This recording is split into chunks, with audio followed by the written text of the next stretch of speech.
Hello and welcome to the Daily Brown Bag. Today we want to talk about a recent update to Google's ad rank, where now ad extensions will be incorporated into where your ad shows in the Google paid search results. I'm Chad Hill and I'm joined by Adam Stesser. Yeah, good morning, Chad.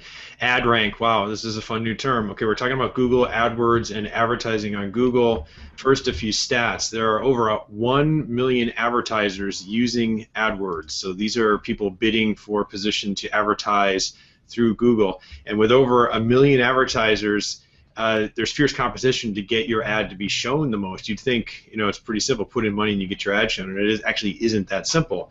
Why? Because there's such demand for these ads. Google ads generate over 40 million calls each month. And in the mobile world, this is just taking off. Here's an interesting stat for you, Chad. 50% of mobile consumers said they would turn to another brand. They click on an ad and there's no call option. So this makes, the mechanics of how you place your ad are important. People think just being there is important, but it's really more than that. Here's another stat. The typical small business wastes up to 25% of its PPC budget each year, and they really need to optimize those ads. So what you're talking about with this change that Google has introduced for their AdWords ad rank algorithm, not to be confused with the organic search algorithm, totally different side of the business, is important to cover here because now these extensions and formats are now being considered. Let's help people understand that. I'm sure that's confusing. It definitely is, but I think it's the easiest way to understand it is to think about it from Google's standpoint. When someone searches on a term, they want to put the ad that has the best chance of getting clicked in front of that user. The reason they want to put the ad that has the best chance of getting clicked is because they only get paid when someone clicks on an ad.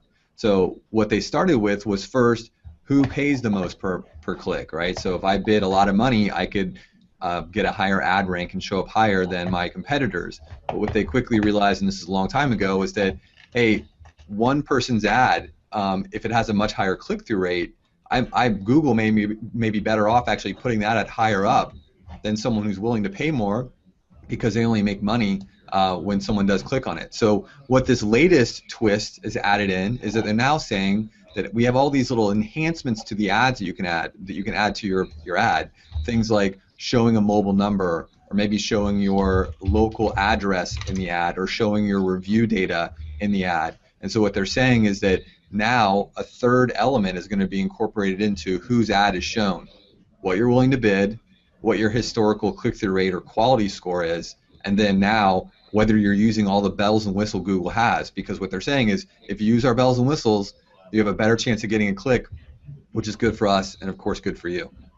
Okay, so to kind of simplify that, it's just not as easy as opening a Google AdWords account, shoving in your credit card, even if you do have a big budget, which we know that most small businesses don't. So their first obstacle is budget. But you're saying even if you do and you go and say, okay, I'll be the highest bidder, Google is now saying, no, it's not that simple because sometimes the highest bidder isn't the best user experience. So as I listen to you say that, Chad, I think, wow, these Google guys are good. Even when it comes down to placing their ads, they're really working on that user experience, and they're forcing you to have to optimize it. I think for internet marketers and people in our reseller community, this is pretty good news and perhaps self-serving for us to say this is why you need to outsource your advertising spend to an analyst who understands all these things. Here's another reason, because that algorithm just got that much more complicated. But we want you to understand that because that's certainly self-serving for us to say. So we want to hear your thoughts. Have you run PPC campaigns and thought, man, that was a waste of money? Or maybe you figured something out on your own and you don't need to outsource. We'd love to hear that too, so we could have a back and forth. And if you find this information useful, we hope to see you right back here tomorrow for another video. Please subscribe.